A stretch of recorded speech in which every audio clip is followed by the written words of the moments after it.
এখানে একটা কোশ্চেন দিচ্ছে bulb when connected to a 12 volt battery. ঠিক আছে, একটা বাল্বকে আমি কানেক্ট করেছি 12 ভোল্ট ব্যাটারির সাথে। ঠিক আছে, তাহলে বাল্বটা কত ব্যাটারির সাথে কানেক্ট করেছি? 12 ভোল্ট ব্যাটারির সাথে।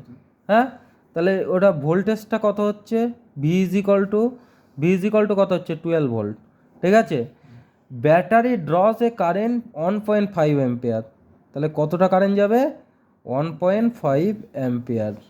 ঠিক আছে, what will be the resistance of the filament of the bulb?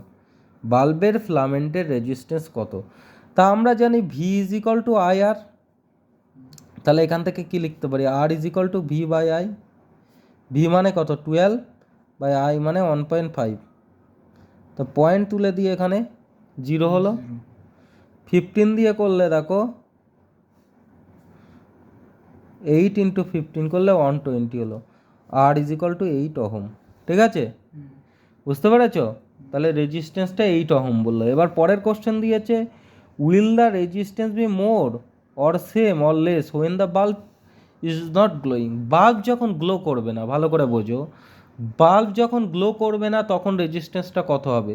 Bulb যদি গ্লো না করে তাহলে রেজিস্ট্যান্সটা কম হবে। কারণটা কি? রেজিস্টার হিসেবেই কাজ করছে বাল্বটা। রেজিস্ট্যান্স কি? কারেন্ট যেতে যে বাধা দেয়, তাই যে বাধাটা দিচ্ছে সেটা মানে একটা অ্যাজ এ রেজিস্টার হিসেবে কাজ করছে বাল্বটা, তাই তো?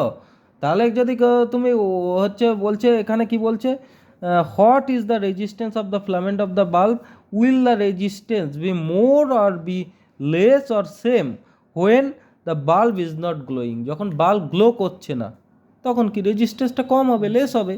কারণটা গ্লো করছে না তো। বাল্ব যদি গ্লো করতো, কারেন্টের দরকার হতো, তাহলে কারেন্ট বাধা পেতো বেশি। ঠিক আছে, কারেন্টের অপচয় হতো। অপচয় হতো বলতে কি, রেজিস্ট্যান্সটা তাহলে বেশি হতো। বুঝতে পেরেছ? তো এখানে বলছে রেজিস্ট্যান্সটা কম হবে। বুঝতে পেরেছ?